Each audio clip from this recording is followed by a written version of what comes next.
Hello everyone, today I am going to explain about RIP version 2 configuration in Cisco Packet Tracer. The difference between RIP version 1 and version 2 is, in version 1 it uses the classful addressing concepts and version 2 it uses the classless addressing. So for this RIP version 2, we need to have the variable length subnet mask concepts. So for that I have taken a video and that link is given in the description box. Kindly go through the video and then you can come and do the configuration using RIP version 2. So today my plan is to have 7 subnetworks. Okay, so for that I am going to take 3 routers.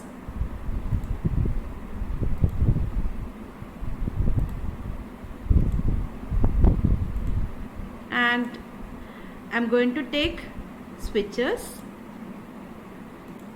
So router 0 will have 2 networks.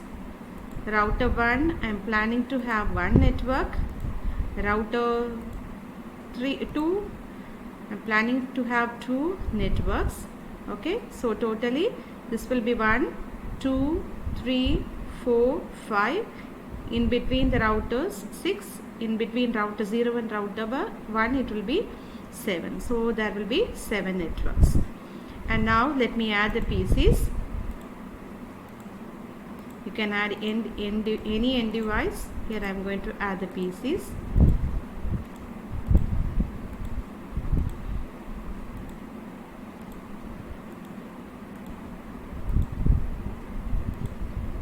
Okay, now we can connect the switches and the end devices with the help of the copper straight through cable.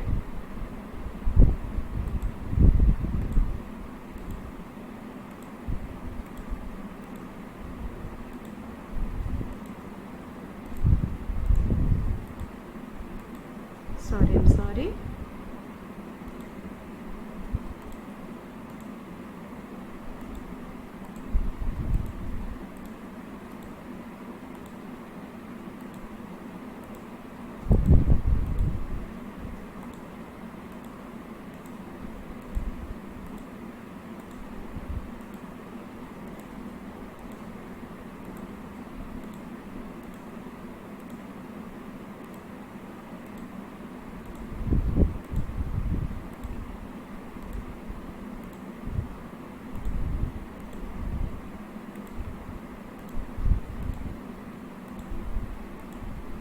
Now I have connected all the switches and the end devices. Now let me connect the router and the switch with the help of the copper straight through cable.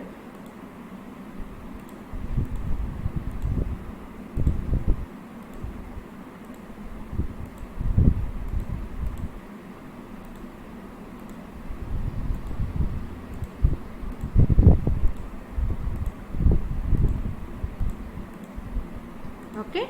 Now I am going to connect the routers with the help of the serial port. So if I click the router, there are no serial port. Okay, so I have to add a serial port.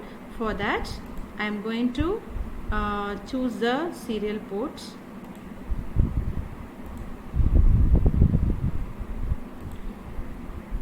Okay, I have to add the serial port.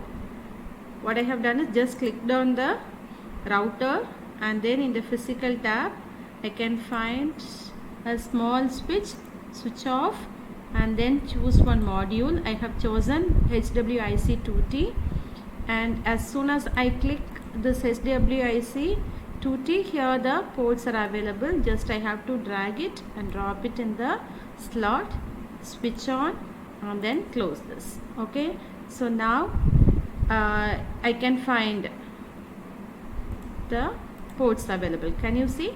The serial ports are available now. Okay, for the next router also we can add the serial port, switch off, add the module, drag and drop it in the slot, switch on, close it. For the next router also follow the same steps. Okay, close it. Now I am going to connect the routers with the help of the serial port. Okay, so I have connected for this router it is serial 0/3/0. So here I have to choose 0/3/1. If I choose /0 also for router 1, there may be a conflict. Okay, so better have you different port numbers. Okay, now we have to assign the IP address for all the PCs. Okay, so let me be clear about the network addresses for the subnetwork. Okay, so I hope that you are following the VLSM concept in the description box. Okay, so this for this subnetwork, I'm going to name the subnetwork as B, and its IP address is 192.168.10.0. Okay, always have a practice of keeping a note so that it will be easy for you to understand, and it will be easy for you to configure too. Okay, so this subnet is going to be B, B is already done, so it is going to be A, and its network address is 64, and the third one is going to be D.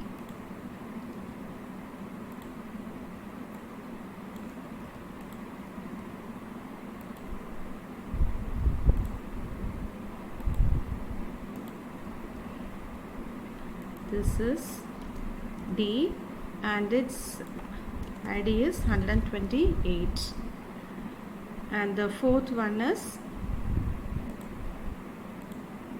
F.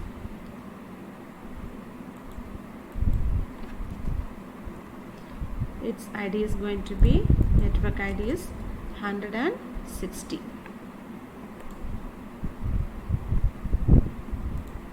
Next one is C.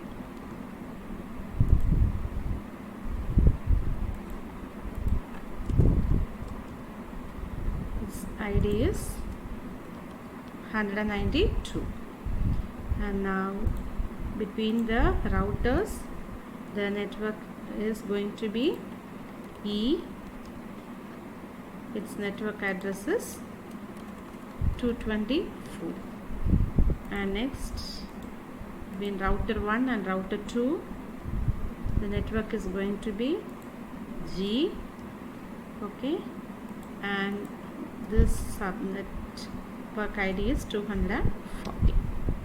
Okay, so now let me configure the PCs. So click the PC, not, go to desktop, IP configuration. So what is the IP address? This network IP address is what? Network ID is .0, right? So the first address I will be giving to the gateway .1.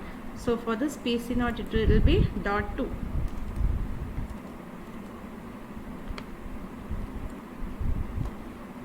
.192.168.10.2, and its subnet mask is going to be,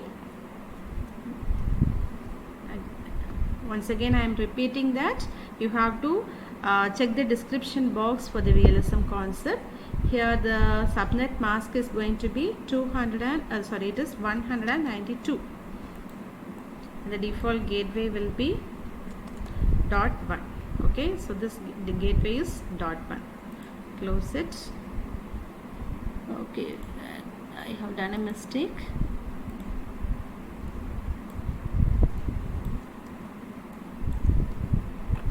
.1. Okay, close it. Okay, for the next PC, desktop, here it will be .3, mask is 192, and gateway will be .1. Okay, now this subnetwork is over. We come for the next subnetwork A. For PC2 desktop IP configuration, it's .64, gateway will be .65, so PC2 will be .66. It's .66. Subnet mask is going to be 192.65.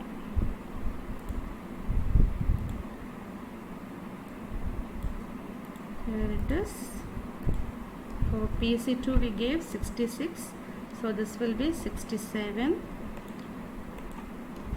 192,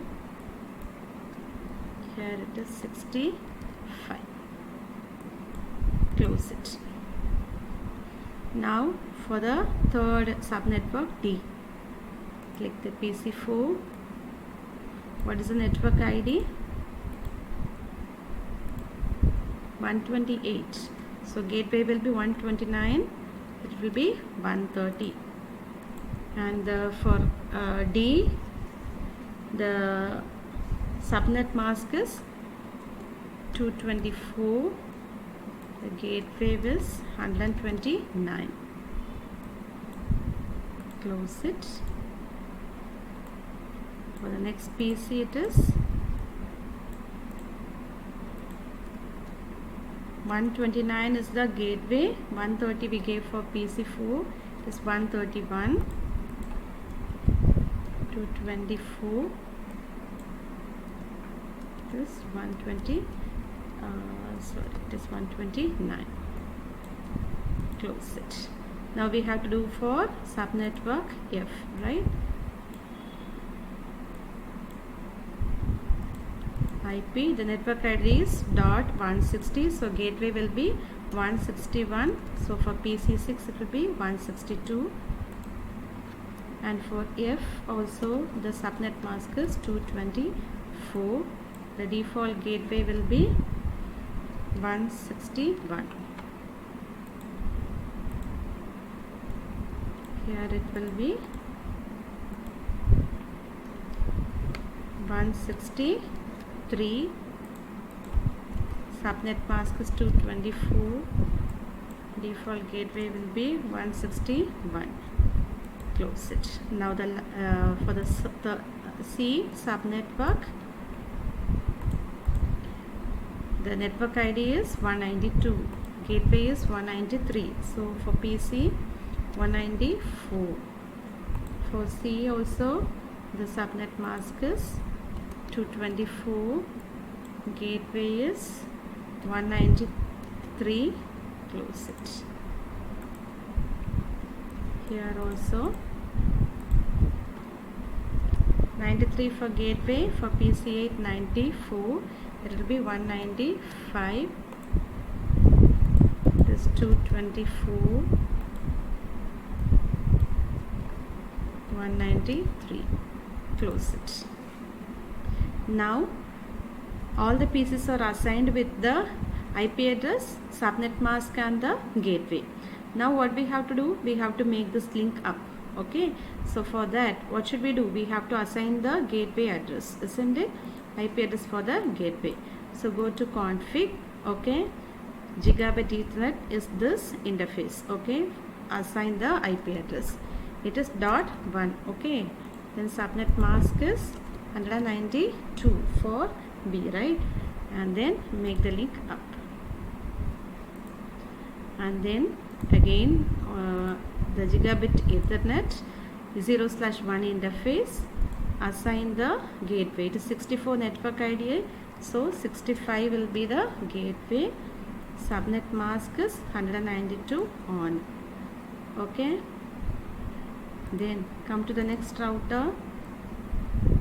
In this router, gigabit ethernet 0/1, what is the network ID? 128, so the gateway will be 129, subnet mask will be 4D, the subnet mask is 224. Make it on. Okay, for this one come to gigabit ethernet 0/0, here the ID is 160, so gateway address will be 161, subnet mask is 224 for F. Okay, and make it on. And the next interface is gigabit ethernet 0/1, right?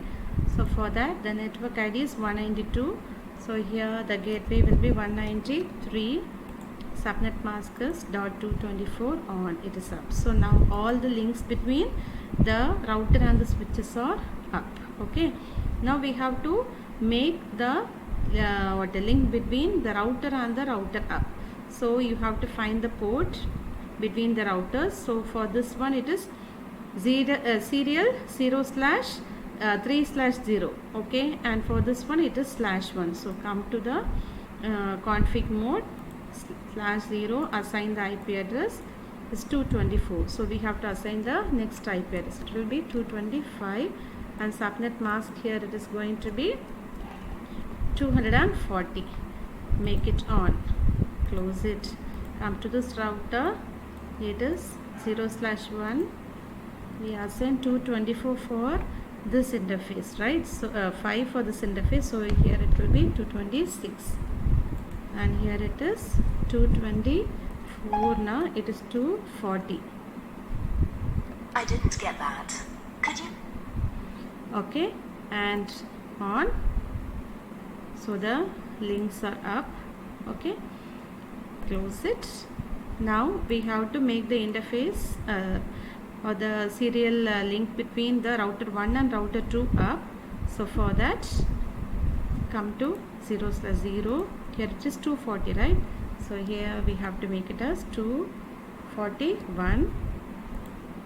240 on router 2. It is 1. Make it as 240. It is 242. The subnet mask is 240 on. Okay, so all the links are up. Now we have to check whether we are able to send the packet from one network to within the network first. So are we able to send within the network? Yeah, it is successful, right? So this is one network. Are we able to send the packet between the networks connected to the same router? We can check that also. It is failed for the first attempt. The second attempt it is successful. Okay, that means this router knows the network that is connected to itself, right? So now we have to teach this router to know about the network connected to the other routers. So for that only we are going to use the RIP version 2. Okay, so to make this network understand about the other networks, we are going to give the dynamic routing concept. Okay, so just click this router, go to RIP and then CLI commands. Now we are going to do with version 2, right? If you are doing with FLSM concept, then it is fine with RIP version 1. Just click RIP and proceed. Otherwise, here you have to type version. That means you have to make the router understand that it is going to use version 2. Okay, and then so only difference between RIP version 1 and version 2 configuration is here you have given the extra command version 2.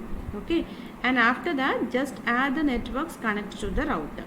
So network 192.168.10.0, right? That's the first network. The next one is .64. This one we should add this one and this one. So 3 networks are connected, right? 264, and the third one will be 224. So all the 3 networks are given to that knowledge about the 3 networks are given to the router 0. Similarly, we have to teach the router 1.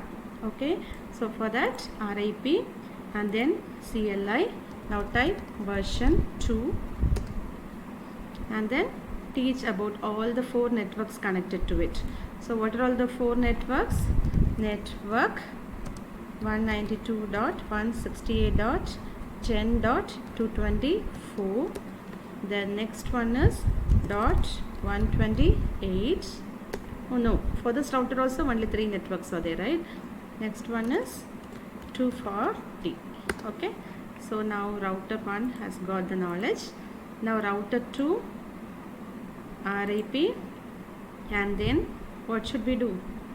Go to CLI version 2 and then type network. You have to teach about this 240, 160 and 192.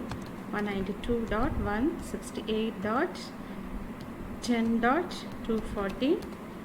Next one is 160. Next one is 192. So all the routers are aware about the network connected to itself. Now since we have given the RIP, okay, routing information protocol on, so now the networks will be trying to understand the other networks through the routers. Okay, so let me check now whether this PC0 is able to communicate with PC4. We'll take a simple PDU and click and place. It is failed initially. You may get the failure, later you will get a successful, because they are trying to understand. Okay, now we are able to ping from PC0 to PC4. Then let me check from PC0 to PC6. Initially it is failure. Once again let me check PC0 to PC6, it is successful. Similarly from PC0 to the last PC, PC9, it is failure. Once again let me check, it is successful. Okay, so it is very simple. My request is, as earlier I said, you have to thoroughly know the concepts of VLSM, so how the subnetting is done. After that you come and do the configuration. Hope you have understood this concept. Thank you for watching this video. Bye bye.